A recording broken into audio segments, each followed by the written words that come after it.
오늘 전체적으로 좀 보고요. 제가 느낀 거를 좀 코멘트하는 형식으로 해서 시작을 좀 하겠습니다.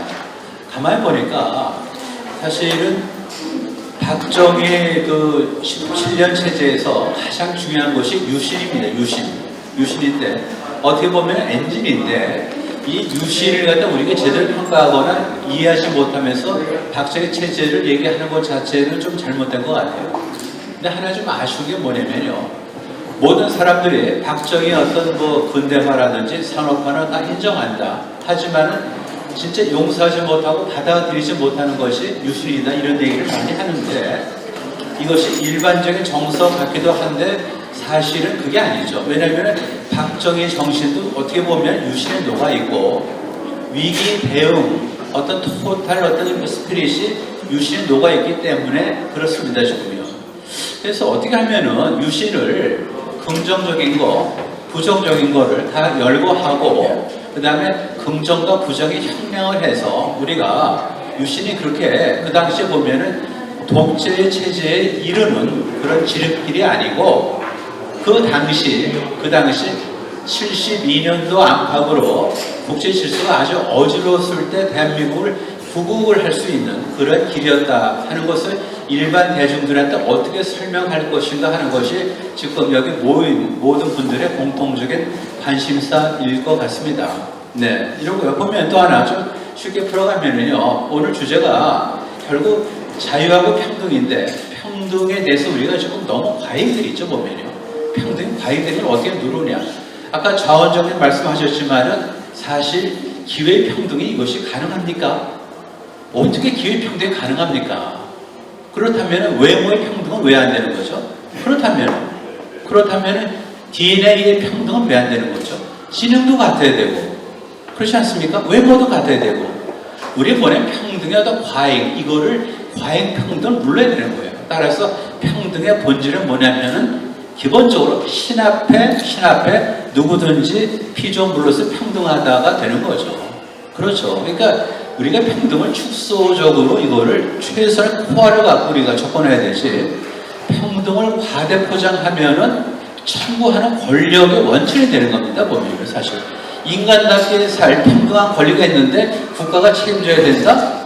그건 아니죠. 보면 국가는 세팅을 해주고 인권을 보여주는 그런 선에서 평등이지 어떻게 살림의 어떤 형편까지도 국가가 그걸 책임집니까? 지금 그건 안 되죠. 따라서 우리 평등을 처음부터 하는 사람들이 노력해서 결국은 신 앞의 평등이다.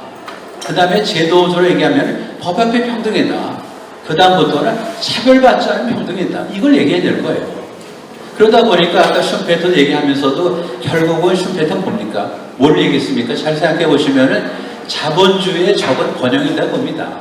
자본주의의 적은 번영이다. 맞습니다. 보면요. 번영이 우리가 제일 두려워해야 될 그런 동정일 수가 있습니다. 지금요.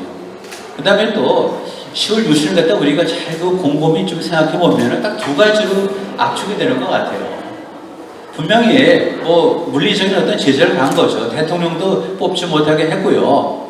국회의원도 3분의 1을 자기가 지명을 했죠. 지금요. 그거 보면은 분명히 정치 제한을 간 건데 또 하나 이제 노조 활동을 못하게 했잖아요. 따라서 정치를 좀 억압하고 노조 활동을 갖다 제한한 거는 맞습니다. 하지만 그렇지 않았다면 어떤 일이 벌어졌을까 생각해 보시라고 봅니다. 보면 그 당시 정치 수준으로서 파퓰리즘으로서 어떤 면에서는 일반 선량한 사람들이 접근하고자 하는 자질이 부족한 정치인의 접근 금지 명령으로서의 그런 태도를 취한 거지 따지고 보면은 결과는 같을지 모르지만은 국민의 참정권이라든지 피선거권을 제한한 건 아닙니다. 질이 낮은 파퓰리즘에 이끌리는 그런 왜곡된 정치인들이 선량한 국민에 접근하지 못하도록 하는 접근 제한을 한 게 바로 정치적인 어떤 제한이 되는 거고 또 하나는 보세요. 지금요. 노조가 사실 생산에 일단 기여하고 나서 그 다음에 청구를 해야 되는데 그게 아니고 일단 평균적으로 나는 분배받을 권리가 있다 해서 만약에 요구했다면 어떻게 되겠어요? 그 경제가. 그래서 우리가 유신을 갖다 핵심적으로 정치를 뭔가 어떤 좀 제안을 했고 노조 활동도 제안을 했다면은 그렇지 않았을 때 생각해 보자는 거죠. 그렇게 해서 반대 해석하면은 일반 시민이 접근하는 걸 막았을 뿐이지 국민에게 제안한 건 아니다. 노조를 부정한 게 아니다. 선호를 분명히 하자. 생산하고 나서 생산한 어떤 기호에 따라서 분배받을 거를 인정을 하지만 그 순서는 지키자 하는 것이 지금 유신이에요. 그렇다 보면 그게 잘못된 건 없습니다. 저는 이런 생각을 좀 정리를 해봤습니다. 그 다음에 또 우리가 미사 여구를 생각해 보세요. 참 뭐 우리가 좀 조심해야 될 게 미사 여구만큼 파워풀한 게 없어요 보면요. 예를 들어서 우리가 뭐 마음에 안 들어도 그냥 괜찮다 이렇게 합니다. 그런 식이죠. 그러면은 대표적으로 미사 여구를 보세요. 문재인 정부 때 한 걸 보세요. 하나만 집어드릴게요. 기회는 평등하고 과정은 공정하고 결과는 정의롭다. 이게 가능합니까 보면?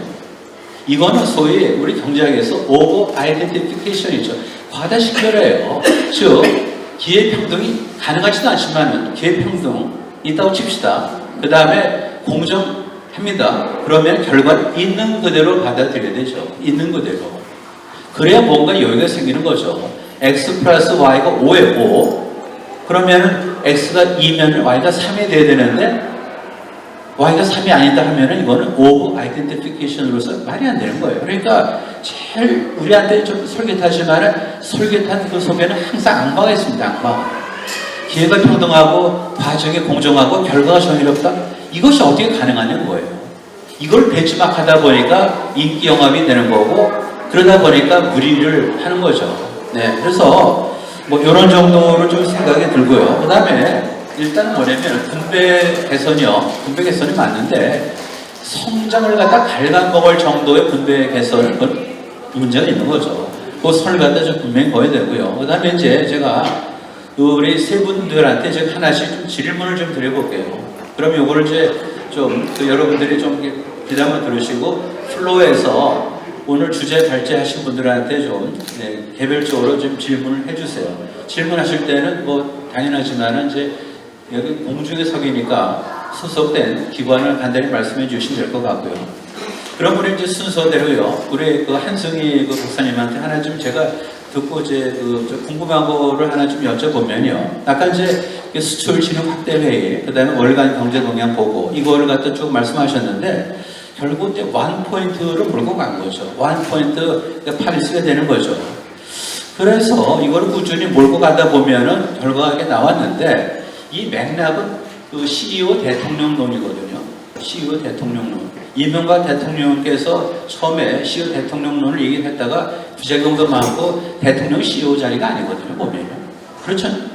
분명히 이해 갈등을 조정하고 전체를 다 모아서 가야 되는 것이 지시하고 명령하는 건 아닙니다. 그런데 분명히 CEO 대통령론에 입각해서 수출 진흥 확대 회의를 하셨고 그 다음에 경제 동향, 그걸 갖다 쭉 해서 이제 한 20년 가까이 이제 끌고 오셨는데, 20년 가까이 끌고 오셨는데, 어떻게 원 포인트 그 정책으로서, 글쎄 보면은 CEO 대통령론으로서 이것이 어떻게 성공했냐 그겁니다. 또 하나 뭐냐면, 두 번째 질문은, 우리가 아까 듣다 보면은, 들은 가운데 65년대 1억 불 수출을 했거든요.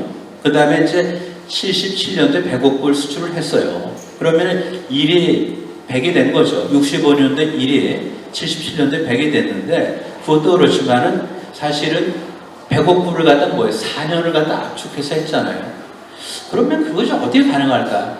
뭐 그 수출 뭐 진흥 확대 회의를 해서는 아닌 것 같고 그 다음에 월간 경제 동향을 계속해서 팔로우해서도 아닌 것 같고 뭔가 어떤 그 비법이 있을 텐데 어떻게 1에서 100으로 가는데 65에서 70%, 그 짧은 시간에 그것도 4년을 갖다 앞당겨서 우리가 되게 인정하지 않는 CEO 대통령론은 위험한데 CEO 대통령론을 견제하면서 어떤 그런 성공을 가져왔는가라는 거에 대해서 좀 하나 좀 여쭤보고 싶고요. 그 다음에 이제 두 번째, 우리 그 주 박사님한테 저도 참 창피한 게 지식인들이 보면 아까 조지훈 씨 보면은 한일협정 그 당시에 안 했으면 됩니까? 그건 아니죠, 보면. 근데 아까 그 보세요, 보면요. 그런 돈을 갖다 우리가 왜 받냐? 굴욕적인 돈을 갖다 왜 받냐? 그거 지식의 선언이에요, 그 당시에 보면요. 그렇게 쭉 가는데, 우리가 이 10월 유신 등등을 설명하면서 우리가 굉장히 이렇게 공부에 빠지는 게 논거 부족이에요. 그러면은 그야말로 김대중 그 당시 이제 대통령 후보였고 그다음에 뭐 약간 이제 좀 차이로 좀 패했지만은 그 당시에 4대국 보장론, 대중경제론이 얼마나 허망했는지, 그리고 우리가 조목조목 들어서 10월 유신을 갖다 방어를 했는지, 그 다음 또 하나 다 아시잖아요. 보면은 닉슨 닥트린이에요. 그거는 사실은 괌이에요, 괌. 69년 괌인데 의회에다가 교서를 보내면서 이제 닥트린이라는 지위를 얻었죠. 71년도입니다. 뭐 그 당시에 보면은 또 71년 8월에 또 주한미군 또 뭐 철수도 했고요. 그 다음에 71년 8월에 뭐는 저것도 있잖아요. 달러, 뭐 태완, 그죠? 그걸 금지했죠, 보면은. 1원 싸고 35달러. 그런 걸 우리가 충분히 얘기를 해서 그 당시에 이런 상황 속에서 보면은 유신이 아니었으면 어떻게 헤쳐나갔을까? 라고 얘기를 해야 되는데 그런 소재를 우리가 충분히 활용을 못하다 보니까 박정희가 영구 집권을 노리다가 결국은 뭐 그렇게 이제 불행한 과거를 이제 다시 돌린 걸 그렇지만 그렇게 오해를 하거든요, 보면. 그 다음에 이제 그 자승의 원장님한테 이제 말씀을 좀 드리면은 예전에는 우리가 분명히 이제 사실은 규모가 작으니까 양이 커지고 그 다음에 구조도 개선되거든요. 예를 들어서 보면은 우리 아까 그 브리핑에서 좀 읽었지만은 도농의 어떤 소득 격차가 바뀌더라고요. 어떻게 보면 농산물이 비싸고 그 다음에 뭐 그러다 보니까 농가 수지가 개선되고 그래서 농가 소득이 도시 평균 소득을 앞서는 그런 소득 분배까지도 이게 이루어지면서 더 절대적으로 뭘까? 분명히 그 질도 개선되고 양도 좋아지는데 근데 이것이 사실은 이제 어떤 경계가 있을 것 같아요. 경계가요. 만약에 우리가 뭐 농촌 시대에서 조금 근대화로 넘어갈 때는 가능할지 모르지만은 이런 식으로 우리가 지식산업화된 이 세상에서 우리가 성장을 추구하고 그 다음에 소득 분배가 이게 좀 나빠지지는 않는 정도까지 관리하는 것이 가능한가? 이거는 좀 아닌 것 같고 그 다음에 또 하나 보면은 이제 우리가 고물가, 뭐 고금리, 고환율 아닙니까? 그러면은 이걸 헤쳐나갈 때 박정희 정신에서 뭘 응용을 하면은 이 현재 우리가 부딪히고 있는 난국을 해결할 수 있을까에 대한 좀 조언이나 지혜를 주시면 감사하겠습니다. 일단 이 정도로 하고요. 그러면 제가 질문 드린 것에 대해서 그 순서대로 말씀드렸으니까 그 순서 역순으로 답변을 해주시면 감사하겠습니다. 네. 예, 제가 먼저 답을 올리겠습니다. 좋은 말씀을 주셨는데요. 결국은 이제 박정희 대통령 표현을 좀 정확한 표현인지 모르겠습니다만은 박정희 대통령이라는 분의 어떤 개인기라고 할까요? 탤런트 그런 것이 굉장히 크게 작용한 덕분에 우리가 경제 발전도 성공적으로 할 수 있었다라고 감히 얘기할 수도 있지 않나 이렇게 생각을 하는데요. 사실은 그렇죠. 뭐 우리가 어떤 개인이든지가 아니라 성장형 과정이라든지 그 지식이라든지 이런 것들에 의해서 굉장히 좌우가 될 텐데 박 대통령은 그런 말씀을 하셨다고 그래요. 과거에 그 군 연대장 시절에 명령 지시는 한 5% 정도 역할하는 것 같고 실제로 이거를 현장에 가서 확인하고 감독하는 것은 95% 정도의 비중을 차지한다라는 말씀을 자주 하셨다고 그래요.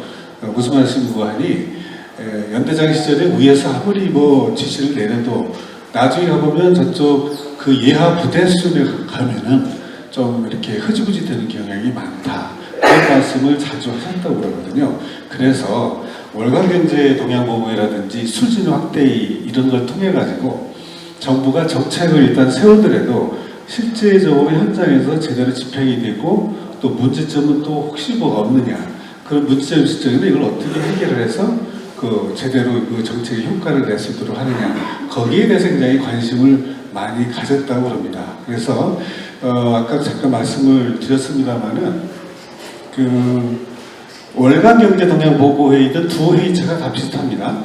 우선 대통령께서 직접 그 회사의 CEO처럼 회의 주재를 하면서 참석자들이 아까도 말씀드린 대로 관계부처 주요 부처의 장관들이셨거든요. 그러니까 어떤 특정 부처에 어떤 문제가 생기면 예산 문제가 생겼다든지 하면은 경제기획원 장관한테 부총리한테 이런 부분에 대해서 예산적으로 더 해달라든지 또 아까 농림부 말씀드렸습니다만은 어떤 그 식량 문제도 그렇고 산림녹화 문제도 그렇고 지방에서 이렇게 둘러보니까 현장을 확인해 봤더니 이런 문제가 노출되었으니 관계부처 농림부든 그 당시 뭐 산림녹화 관련해서 내무부에서 했습니다만은 이런 그 관계부처에서 문제 해결을 좀 어떻게 해보도록 해봐. 그렇게 이제 즉각 거기서 이제 회사의 CEO처럼 말하자 임원들한테 지시도 하고 그렇게 했던 거죠. 그래서 그런 일련의 그런 과정들이 매월 단위로 또 이루어졌습니다. 그러다 보니까 그 정책의 효과를 높이는데 굉장히 좀 기여를 하지 않았을까 그런 생각이 좀 그런 평가를 좀 할 수 있게 될 것 같고요. 그래서 한마디로 따지면 수출 진영 확대에서도 그 수출 목표를 세웠으면 거기에 대해서 계속 저 목표 점검제라고 그래가지고 이게 제대로 되는지 안 되는지를 단위로 계속 점검을 했다고 그래요. 그러다 보니까 아까 배고파 수출 이런 것도 몇 년 앞당겨서 이렇게 실현할 수 있지 않겠느냐 이렇게 저희들은 좀 볼 수가 있습니다. 욕한데 뭐냐면 끊임없이 현장 점검도 하면서 그것도 대통령이 직접 하면서 문제가 생기면 그런 관계 장관이나 관계자들 모인 자리에서 이렇게 해결하려고 노력을 했고 또 때에 따라서는 월간경동양보고 같은 경우는 아까 설명을 드렸습니다만은 새마을 지도자나 이런 사람들이 성공 사례를 발표를 해서 좀 못하는 마을에서는 거기 벤치마킹을 하도록 그런 걸 이렇게 해놨다는 거 그런 것들이 그러니까 그런 경제 이 두 회의체를 통해서 어떤 목표 정책이 목표했던 바를 제대로 달성할 수 있도록 계속해서 이렇게 CEO 역할 CEO로서의 대통령이 독려하고 확인하고 점검했던 이것이 큰 동력이 아니었을까 그런 생각이 좀 듭니다. 그런데 더 또 흥미로운 거는 대통령께서 한 18년 정도 이렇게 물론 월간경동에 보면 65년부터겠습니다만 오랜 동안 경제 문제 내지는 또 사회 문제를 이렇게 다루시다 보니까 웬만한 경제부처 장관님들보다도 굉장히 그 현안을 잘 아셨다고 그래요. 그러다 보니까 거기에서 지시하고 뭐 이런 것에 대해서 굉장히 거의 뭐 큰 실수 없이 실수라고 표현하면 이상하지만 어떤 실책이라고 그럴까요? 시행착오라고 할까? 그런 것이 줄여가면서 정책의 효과성을 높일 수 있지 않겠느냐 뭐 그런 말씀을 드릴 수가 있고요. 또 하나 중요한 거는 우리가 박정희 대통령 재임 시절에 경제개발후배행 계획을 4번 했습니다. 근데 우리가 처음 경제개발 해할 때 60년 초반에도 과연 우리가 저런 목표, 거시경제 목표를 달성할 수 있을까라고 굉장히 회의도 많이 했었다고 그러죠. 중간에 수정기획도 할 정도로. 그렇지만 그것이 1차 계획을 성공적으로 하고 나니까 저희들 과거의 자료를 보면은 공무원들도 물론이지만 국민들, 기업이 하는 분들도 자신감을 가지게 됐다는 거죠. 그래서 이제 행정학 교과서라는 데 보면은 정부 정책에 대한 국민의 신뢰 이런 것들이 굉장히 중요하다고 그러는데 정치 체제는 어쨌든 간에 국민들이 자연적으로 정부 정책, 특히 경제 정책에 대한 신뢰를 좀 할 수 있는 그런 기반이 마련되고 그래서 2차, 3차, 4차 내려오면서 계속해서 목표를 달성을 잘 하다 보니까 이런 경제에 관한 적어도 신뢰를 형성을 함으로 해서 더 성과를 더 높일 수 있는 그런 분위기가 또 됐지 않은 이렇게 좀 생각이 되고 무엇보다도 국민들 내지는 기업하는 분들도 이런 신뢰감이 형성이 되고 또 어떤 우리 국가 경제에 대한 자신감이 생기다 보니까 더 각자 또 열심히 또 노력하는 그런 활동도 좀 하지 않느냐. 그래서 총체적으로는 정부와 기업, 그리고 새마을 지도자 이런 분들을 포함한 국민들이 그 당시에는 참 굉장히 효율적으로 자본과 이런 것을 동원을 함으로 해서 좀 성공적으로 이렇게 좀 경제 목표가 달성되지 않을까 이렇게 해석하고 싶습니다. 네, 뭐 잘 들었습니다. 제가 한 1분만 더 좀 느낀 거를 좀 보충을 해드리면은 그 결국은 보면은 완 포인트로 간 거죠. 그러니까 경제, 정치 뭐 다 섞은 게 아니고 오로지 수출 하나로 좁혀서 완 포인트로 해서 일관되게 그 다음에 피드백을 받아가면서 그래서 성공한 거를 같이 공유해서 신뢰감을 형성하고 그렇게 해서 수출이 잘 되니까 그것이 그야말로 이렇게 이제 트리클 다운 되면서 경제가 좋아졌다 이거죠. 그러니까 뭔가 문제를 쪼개서 복합적인 게 아니죠. 쪼개서 수출 하나만 본 거죠. 수출. 그래서 수출 하나만 수출 진흥 확대 회의를 갖다가 뭐 10수년간을 계속해서 한 분이 이거를 드라이버하고 그렇게 했으니까 그게 1억 불이 100억 불 되는데 65년에서 77년 뭐 불과 12년밖에 안 걸린 그런 기적이 일어난 것 같습니다. 네. 그 다음에 이제 주익정 박사님의 좀 답변을 들어보도록 하겠습니다. 네. 한국의 뭐 현재 그 지식 사회라고 될지 아니면 지식 사회라고 하면 결국 대학하고 이제 언론이 될 텐데 대학하고 언론은 좌익 인사들이 거의 그 잡고 있어요. 그런 사람들이 결국 물론 특히 이제 한국사 학계가 그렇습니다만 그래서 교과서를 한국사 또 한국 현대사 역사 서술을 하고 이러는데 한국사 교과서에서 우리나라 경제개발계에 대해서 쓴 걸 보면 우선 경제 성장 사실을 인정합니다. 인정하는데 누가 어떻게 했다. 예를 들어 박정희 정부가 또는 박정희 대통령이 비상한 노력을 기울여서 어떤 특정한 정책을 써서 정책을 썼고 그런 정책이 주요해서 이런 결과가 나왔다. 절대로 그렇게 쓰지 않습니다. 어쨌든 국민들이 열심히 해서 국민이 정부가 한 게 아니라 국민들이 해서 어떤 고도성장을 했다. 지금 고도성장 자체를 부정할 수는 없으니까 이제 그렇게 쓰거든요. 그러니까 이런 거는 이제 사실은 어떻게 보면 뭐 누가 했어도 박정희 대통령이 아니었어도 뭐 그렇게 했을 것이다. 뭐 그런 얘기가 되는 거고 그래서 그런 좌익 인사들이 쓴 역사서 내지는 또 좌익 경제학자들도 많잖아요. 그런 사람들이 쓴 책에 보면은 뭐 박정희 뭐 그런 책의 제목도 있어요. 정책 없는 경제성장. 그러니까 국가적으로 박정희 시대의 경제정책이 위효해서 또는 작용해서 고도성장이 이루어진 게 아니라 이루어진 게 아니고 성장과 박정희 정부의 정책과는 상관없이 오히려 그 반대의 어떤 뭐 그런 요인들이 작용해서 고도성장이 이루어졌다. 뭐 이렇게 하기도 합니다. 그러니까 이런 부분들은 사실 우리나라 경제 개발의 역사, 경제 성장의 역사 이런 거를 숨기는 거죠. 어떻게 보면 알면서도 숨기는 지식인들 중에는 그런 작자들도 있고 또 일반 많은 대중들은 그냥 속는 거죠. 그래서 원래 우리나라는 이렇게 해외에 물품 수출하고 또 해외에 신기술 도입하고 이런 식의 경제 개발을 원래 하기로 돼 있던 거 아닌가? 이렇게 생각을 하거든요. 그런데 사실은 이게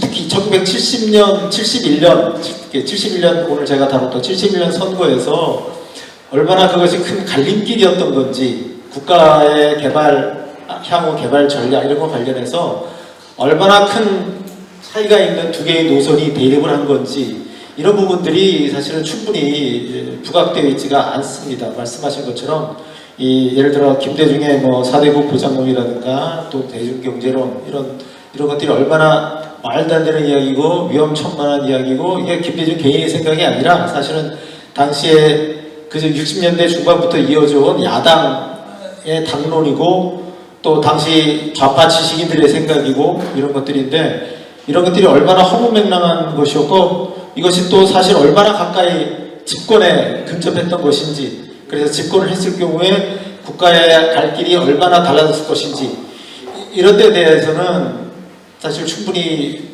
우파 지식인 내지 우파 경제학자들도 충분히 설명 내지 논파를 안 하고 그래서 대중들 사이에서 많이 알려지지 않았다고 생각을 합니다. 그래서 예를 들어 이건 사실은 박정희 노선 특히 이제 유신의 정당화하고도 이제 직결되는 문제이기 때문에 오늘 제가 뭐 그 중에 사실은 극히 불충분하게 일부만 말씀드렸다고 생각이 되는데 더 적극적이고 풍부하게 이 야당이 추구했던, 당시 야당이 추구했던 것으로 갔을 때는 우리가 어떻게 갔을지에 대해서 역사의 가정을 세워서 얘기한다는 것이 약간 의미가 없을 수도 있지만 어쨌든 그런 부분들을 충분히 논파를 해야 된다고 생각이 들고요. 그 다음에 이와 관련해서 제가 박정희의 노선, 뭐 야당의 노선, 이거를 굳이 대비를 시킨다면 박정희 대통령의 노선은 결국 자조 노선입니다. 그러니까 스스로 도와야 한다. 내가 땀 흘리지 않으면 아무런 결과도 나오지 않는다 하는 노선이고, 아까 제가 뭐 김대중의 그 주로 외교안보, 국가안보 뭐 이런 거 말씀드렸지만 더 외국에서 해준다는 얘기잖아요. 외국에서 해주고 김일성하고 얘기 잘하면 우리가 열심히 국방할 필요도 없고, 교련 받을 필요도 없고, 군대도 짧게 갔다 오면 되고, 경제개발도 마찬가지죠. 경제개발에서도 그게 뭐 정치 안보만 그렇겠습니까? 경제개발에서도 사실은 땀 흘려 일하면서 기술을 배우고, 있잖아요. 뭐 박노해는 80년대 그런 시를 썼던가요? 아니, 80년대에 이제 박노해 시, 뭐 노동의 새벽, 그럼 뭐 밤새 일을 하고 돌아와가지고 뭐 시린 뭐 가슴에 뭐 찬소주를 붓는다 뭐 그런 뭐 시도 쓰고 그랬는데, 사실은 그렇게 밤새워 일하고 밤새워 연구하고, 그 다음에 뭐 현대조선소 같으면은 거의 뭐 1년에 집에 뭐 한두 번 갔다 오고 이런 식으로 땀 흘려 일했기 때문에 그 기술이 습득이 되고 또 노동 규율이 습득이 돼서 생산성이 높게 나오는 거 아니겠습니까? 그러니까 박정희의 노선은 이렇게 해서 스스로 돕는 노선, 그러면서 자기 개발을 해나가서 한국인들이 근대적인 인간으로 고양되는, 성장하는 이런 길이었던 반면에 김대중 씨의 노선은 국민들을 타락시키는 거죠. 그러니까 지금의 예를 들어 문재인 정부가 전에 국정 목표로 내세웠던 것 중에 내 삶을 책임지는 국가 이런 게 있었거든요. 그러면 내 삶을 왜 국가가 책임집니까? 근데 지금 많은 한국인들이 지금 이번에 최근에 이태원 사태에서도 왜 국가가 이걸 안 했냐 막 이렇게 나오고 있잖아요. 그러니까 이런 것들은 국민들을 철저히 타락시키는 노선이라고 생각이 들고, 그나마 박정희 대통령이 무리수를 써서 장기 집권을 하면서 경제 개발을 했으니까 한국인이 덜 타락됐다가 이제 막 흐물흐물해지고 타락한 그런 거라고 생각이 들고요. 그래서 어쨌든 이 국민들이 이렇게 타락하지 않게 하는 거, 이런 것들이 정치 지도자들의, 특히 우파 지도자들의 역할이 아닐까 이런 생각을 해봅니다. 잘 들었고요.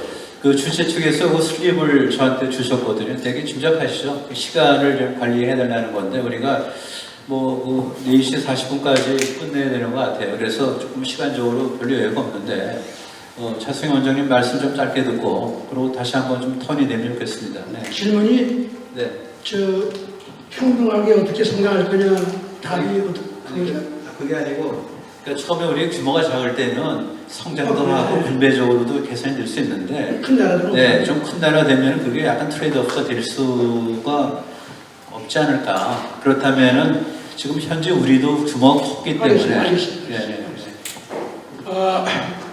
그걸 박정희 대통령이 한 원리를 알면 되는 것이죠. 나라가 작든 크든 원리는 같은 것이죠. 제가 오늘 하루 종일 얘기한 게 그 원리를 얘기한 것인데, 여러분 빨리 이승만 대통령이 1923년에 하와이에서 쓴 태평양 잡지에서 쓴 공산당 당부당에서 한 간단한 주장이 있습니다. 자기는 공산당을 절대 수용할 수 없다. 딱 한 가지, 공산당이 주장하는 경제평등은 이건 우리가 무시할 수가 없다. 이걸 어떻게 이루느냐 참 골치 아프다 하는 말을 했습니다. 이걸 저는 정치학자들의 딜레마라고 봐요. 어떻게 성장하고 평등을 같이 할 거냐. 박정희가 그걸 했죠. 어떻게 했냐. 박정희는 동기부여자입니다. 자주해서 노력하면 너도 성장할 수 있다. 그렇지 않으면 절대 평등은 안 된다 이거죠. 그러니까 우리 주 박사하고 자꾸 정리했지만 생활도 그렇고, 그런데 경제학이라고 하는 학문은 여러분 하나 더하기 하나는 2라고 하는 원리를 가지고 만들어져 있는 학문이고, 지금도 그 학문이 경제학계를 지배하고 있습니다. 박정희는 하나 더하기 하나는 이보다 클 수 있다는 생각을 한 사람이기 때문에 경제 부채에서 가져온 53억 불을 100억 불, 200억 불 할 수 있다고 보고 뭐 안 된다는 일을 다 밀어붙인 게 이 복잡성 과학의 핵심 원리를 항상 가지고 있었기 때문에 새마을운동을 마을을 중심으로 해서 새마을 지도자를 사장으로 시켜가지고 기업처럼 움직이면 이게 성공할 수 있다. 경쟁을 기립다 붙인 거죠. 마을 간에. 그러니까 새마을운동을 할 때 말이에요. 그 지도자하고 이장이 달랐습니다, 여러분. 그러니까 새마을 지도자를 뽑을 때 저건 사장감이다 하는 사람을 뽑은 거예요. 그리고 농협이 있지만 다 버리고 자체적으로 마을을 하나의 독립적인 기업으로 생각을 하고 전 3만 4천 개 마을이 기업 경쟁을 한 거 아닙니까? 마찬가지예요. 기업 운영할 때도 마찬가지다. 그래서 저는 하나 더하기 하나가 이보다 크다는 이 사고가 대통령님이 대한민국을 만든 가장 중요한 사상인데 이거를 집행할 수 있는, 이걸 실현할 수 있는 경제 안에서의 조직이 뭐냐? 그게 기업이다 이거예요. 경제학자들이 지금 하나 더하기 하나는 2라는 사상 때문에 시장만 가지고 떠들고 앉아있고 심지어는 자유만 얘기하잖아요. 아까 우리 재미있는 주 박사가 지적을 했는데 정책 없는 성장이라고 했잖아요. 이건 좌파 그리고 우파도 마찬가지예요. 박정희 거론 안 하는 거예요. 자유주의자, 박정희는 자유주의자 아니다 이거예요. 국민들이 했다 이거. 그러니까 이거 황당한 얘기 아니에요? 새마을운동도 마찬가지고. 근데 박정희는 바로 하나 더하기 하나는 이보다 크다는 사상을 가지고 기업이라는 것은 시장에 널브러져 있는 개인을 모아서 두뇌를 다 서로 공유하고 지식을 공유하고 사장이 집권해서 경제 부가가치를 만드는 장치이기 때문에 잘 들으세요. 대한민국 국민이 모두 삼성 직원이 되면 대한민국 모든 문제가 해결됩니다. 죄송합니다. 기업이라는 것은 기업 안에 있는 모든 사람을 갖게 만들지는 않지만 모두 다 성장하게 만든다. 이게 동반성장의 기본 원리인 거예요. 전 세계 어떻게 해야 되느냐? 기업이 경제를 관리할 수 있도록 제대로 키워주면 기업이 늘어나고 종업원이 계속 일자리가 늘어날수록 동반성장이 되는 거예요. 박정희가 그걸 했잖아요. 그 기업 제일주의가 자본주의의 기본 원리인 겁니다. 이게 대한민국 박정희 대통령 시대가 전 세계 경제학자, 전 세계 선진국, 망하는 모든 나라한테 주는 메시지라 이거예요. 지난 60년 동안 2차 세계대전 이후에 전 세계는 사회주의 이념, 수정자본주의 이념, 사회민주주의 이념으로 기업은 적이다. 나눠서 가난한 사람 도와주면 다 잘 된다. 이게 지난 60년, 100년 가까이 해온 거 아니에요? 박정희는 아니다. 모두 다 열심히 하고 자기들은 자력갱생을 통해서 다 일어나고 기업도 열심히 해서 일자리도 많이 만들어라. 아주 간단한 이치예요.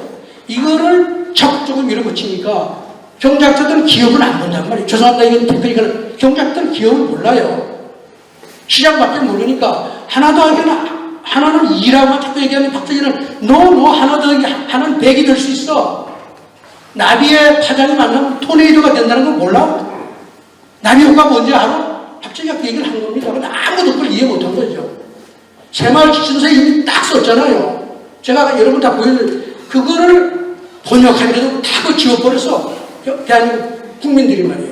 그 이치는 50년 전에 얘기했는데 오늘날 복잡성 과학이라고 산타페 연구소에 가면은 지금 온갖 복잡성 경제학이라고 뭐 물리학도 지금 하나 더하기 하나는 이보다 크다는 원리를 가지고 다 바뀌는데 우리는 경제학도 다 그렇단 말이에요. 그래서 제가 딱 한마디만 들으면 대한민국 삼성이 100개만 생기면 대한민국 모든 문제 해결된다. 포인트는 모든 사람이 좋은 기업의 종업원이 되면 그게 바로 동반성장이 되는 일이다. 근데 어떻게 그걸 키울 거냐? 박정희 재벌 다 키웠잖아요. 잘하는 기업이 잘할 수 있도록 도와라. 중소기업 도운다고 못하는 기업 도우지 마라. 중소기업 중에도 성과 내고 성장하는 기업을 더 많이 지원해라 이거예요. 경제 시장이 원리 아니에요? 우리 저 박사님 어디 가서 내가 그런 얘기 하는 거 많이 들었겠지만 중소기업 중에도 잘하는 중소기업 더 지원하고 좌승이 이 극우라고 그러잖아요. 그게 극우입니까? 그 시장이 하는 일 아니에요? 우리 시장 경제 가르치면서 아무도 학생들한테 그런 얘기 하는 사람 없어. 중소기업 불쌍하면 말이에요. N분의 1도 다 지원하고. 다 이쁘다고 다 지원하고. 하늘의 메스터가 아까 달러도 5개로 나눠주는 걸 모든 사람이 지금 얘기하고 있어요. 그게 하나 더하기 하나는 2라는 철학이 가지고 있는 메시지입니다. 그래서 기업 중심으로 자본주의 경제를 보고 강력하고 제대로 자주하고 경쟁해서 성공하는 기업들이 더 잘 될 수 있는 사회 경제 시스템을 자꾸 만들어가고 인스티튜션을 만들어내면 그게 동반 성장을 할 수 있지만 절대 같이 평등한 성장은 절대 안 된다는 사실을 국민들한테 설득해야 된다. 저는 그렇게 생각합니다. 예, 감사합니다.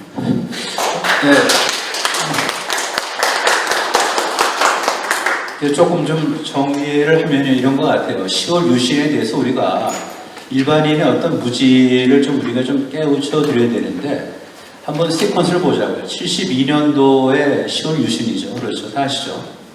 그러고 나서 75년도에 월남이 패망했습니다. 그러면 사실은 72년도에 안 했으면은 우리가 유신을 75년도에 패망은 안 해드려도 어떤 처지에 있었을까 생각하면은 상당히 선견지명이고 그리고 성과를 보여줬잖아요. 성과로요. 그렇죠.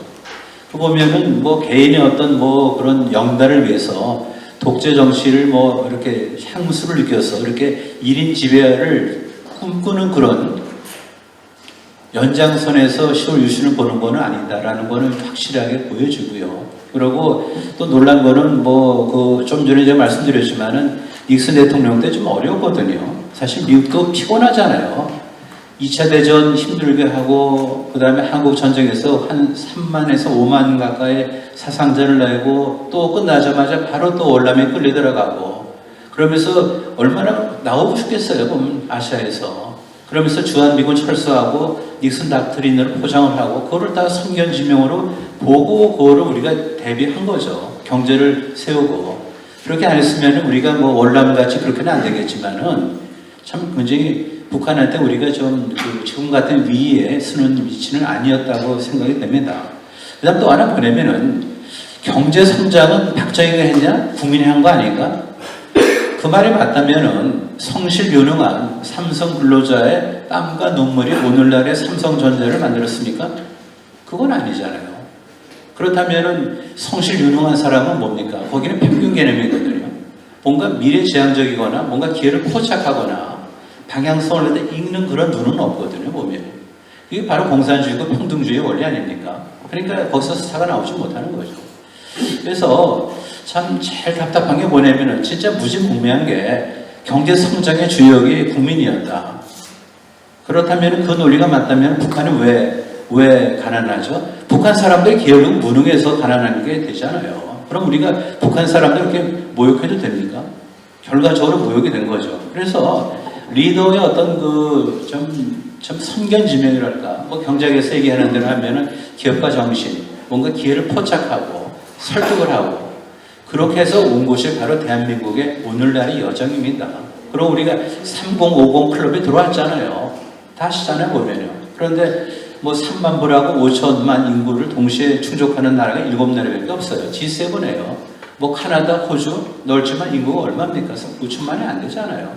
중국은 얼마나 큰 나라입니까? 그렇지만 또 1인당 소득이 그렇게 안 되고. 이거 보면은 지금 우리가 체리피킹을 하고 있는데 그 체리피킹을 즐기면서 이 체리나무를 누가 심었지는 우리가 관심 없잖아요. 그 체리피킹을 하는 우리가 누가 이 체리를 심은 게 그때 동기부여를 했을까 생각하면은 10월 유신이고 박정희 대통령이 아니었나 싶습니다. 그렇다면은 우리가 그걸 보면은 참 선견지명이 참 중요하고 그리고 모든 국가 자원을 일종의 조직하는 게 굉장히 중요하다는 그런 생각이 듭니다. 그래서 조금 시간을 관리했는데 마지막으로 5분 정도 좀 남았는데 이 플로어에 만만치 않으신 분들이 많이 오셨거든요. 예, 그래서 이 플로어에 좀 한두 분한테 좀 마이크를 좀 넘기겠습니다. 그래서 자기 소속을 간단히 말씀하시고 질의를 해주시면 감사하겠습니다. 네. 네. 일단 플로어에, 네. 저기. 마이크. 이동 마이크. 먼저.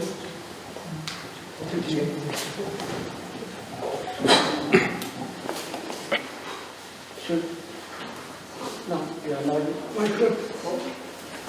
이동 마이크 좀 준비해 주세요.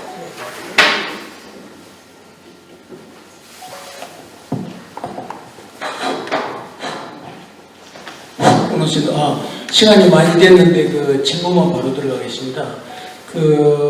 박정희 대통령님의 그 치부문제에 대해서는 뭐 많은 분들이 뭐 하나둘씩 알고 계시는데 이 제목이 유신인 만큼 과거에 뭐 조선 임금님이 가난은 나라님도 줄 수 없었다 했는데 우리 박정희 대통령님이야말로 가난을 극복하고 있는 엄청난 그 실적이 있는데 유신을 하게 된 그 동인 뭐 아까 말씀하신 대로 뭐 닉슨 독트린도 있고 김일성의 울진 삼척기구 뭐 있고 그 다음에 장충 체육관에 DJ 연설 그걸 듣고 야 이래서는 안 되겠다 이런 거 지역적이 있는데 이제 최고 권위자분들께서 발제도 하시고 하시니까 전문가분들이 이렇게 토의를 하고 할 적에는 이렇게 이제 커뮤니케이션이 되는데 이게 이제 좀 더 일반 국민 내지 일반적으로 또 저항감이 오고 했을 적에 야 그게 아니다 하고 무릎을 탁 칠 수 있게끔 1, 2, 3 이렇게 했을 경우에 유신을 하게 된 그 어떤 그 이유 이 손해와 잡히는 걸 요걸 갖다가 한 3가지 정도로 될 수 있겠는데 권위자분이 계시니까 그런 걸 좀 서문이 좀 해주시면은 어디 가서 토의를 하고 사랑방 뭐 이런 거 할 적에도 매우 도움이 되겠다 하는 이런 생각이 듭니다. 이상입니다. 1, 2, 3으로 좀 정리를 해달라고 그러는데 뭐 쟤는 뭐 시간이 없으니까 이거 그럼 앞으로 연구과제로 우리가 연구과제인데 보면 1. 닉슨 닥트린이거든요. 닉슨이 아시아에서 발을 빼는 거니까 그걸 대비해서 우리가 좀 기성한 어떤 각오를 임해야 되겠다. 2. 김대중 대통령의 그런 어떤 그 정치관, 미안합니다. 그 당시 후보였죠. 그래서 굉장히 위험했죠, 보면은. 4대국 보장론 등등, 그러니까 국내 정치인에 대한 불신, 셋, 뭐냐면은 이번에 우리가 일어나지 않으면은 굉장히 어렵다라는 어떤 미래 설계, 그 3가지가 걸쳐서 10월 유신이 나오지 않았나 싶습니다. 모르겠습니다. 저는 뭐 그냥 즉답을 드렸는데, 뭐 다른 분들 좀 뭐 이렇게 말씀을 좀 보충해 주시면 될 것 같고요. 손 드시는 분.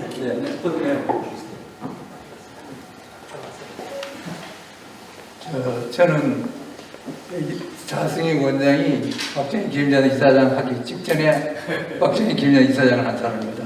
지금 마이크를 뽑고 나오겠습니다.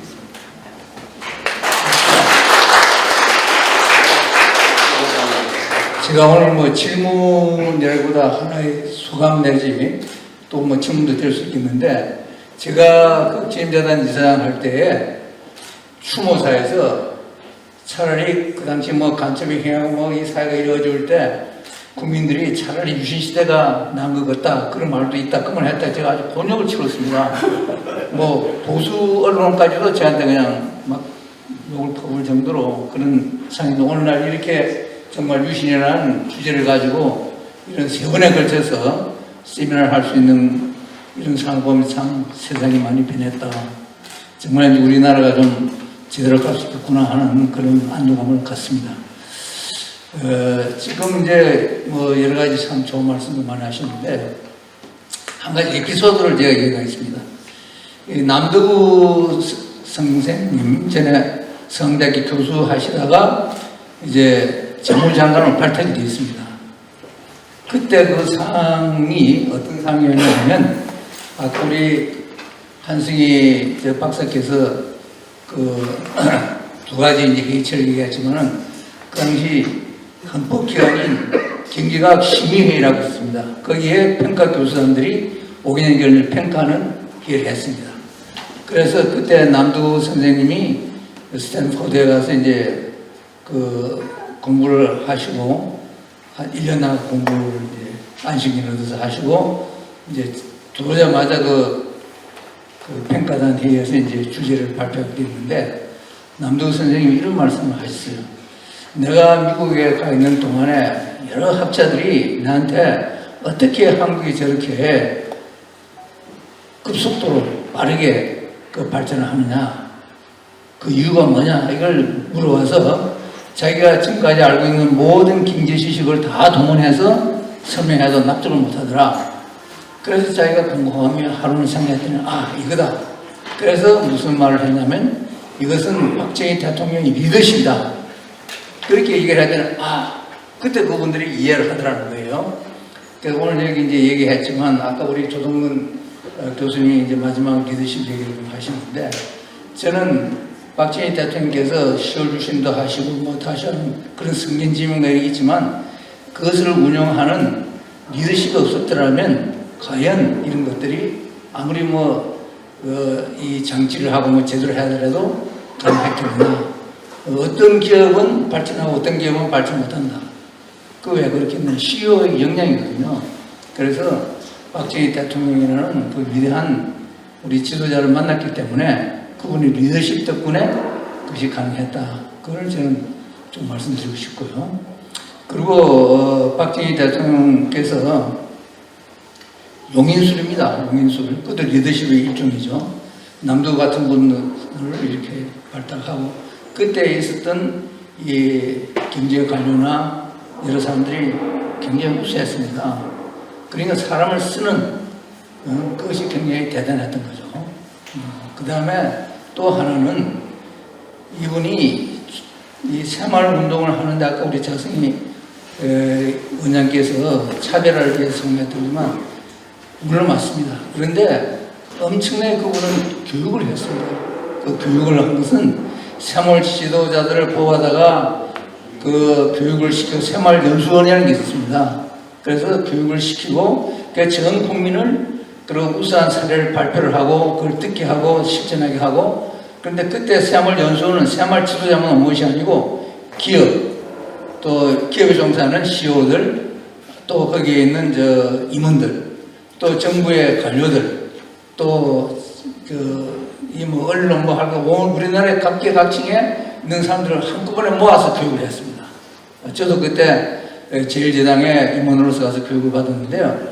그래서 이 국민 통합, 그러니까 교육을 통해서 국민의 정신을 하나로 엮어가야 이게 되겠다 하는 그 교육의 중요성을 국민교육을 엄청나게 했습니다. 새마을연수원이라는 데가 그냥 새마을 지도자만 연수한 곳이 아닙니다. 그것이 국민의 통합을 이끌고 국민들을 하여금 그런 의식, 그러한 걸 갖게 만드는 그런 노력을 했거든요. 마지막에는 이분이 한국정신문화연구원이라는 것을 만들었습니다. 그런 경제를 발전하는데 이 시민의식이 이렇게 고향적 이것이 발전되지 않으면 이건 안 된다.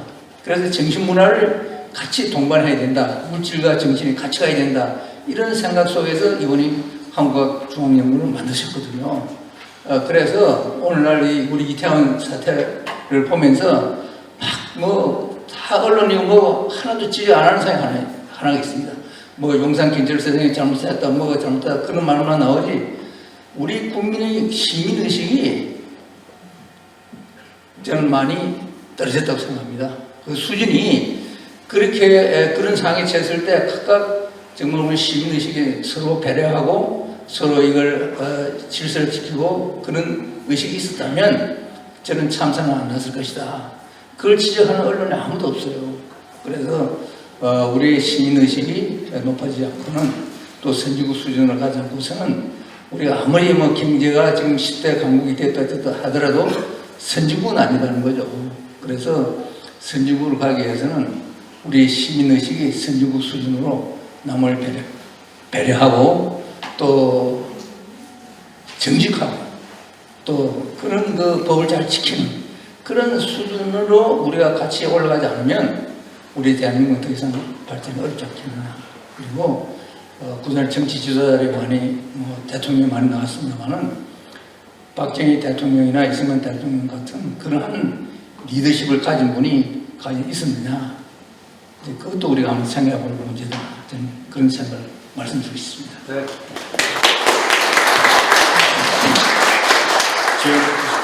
잘 들었습니다. 용인술 리더십, 오케스트라를 지휘하는 컨덕터의 역할이 박정희 대통령님의 역할이었던 것 같습니다. 그래서 자승희 원장님 30초 요청하셨는데, 네, 시간 드리겠습니다.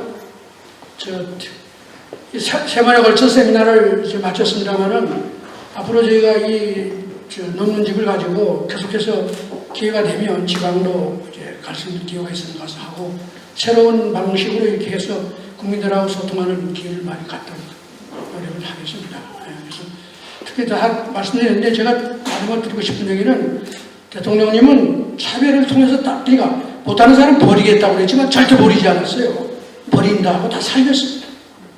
이게 자주정신을 통해서 평등으로 가는 길이었다. 버림당으로서 모두를 일어서는 사람을 만들어서 나라가 다 이 화합하는 그런 쪽으로 이끌어가는 독특한 리더십 이런 게 아니었을까 싶습니다. 여러분 정말 너무 감사합니다. 3번 나오신 선생님도 계시고 언론도 있고 그런데 다시 한번 감사드리고 우리 패널도 감사드리고 저 사회자분 오늘 아주 부드럽게 잘 해주셔서 감사합니다. 박수로 네, 유종의 미를 거두셨습니다. 네, 감사합니다. 편하게 돌아가시고요. 네.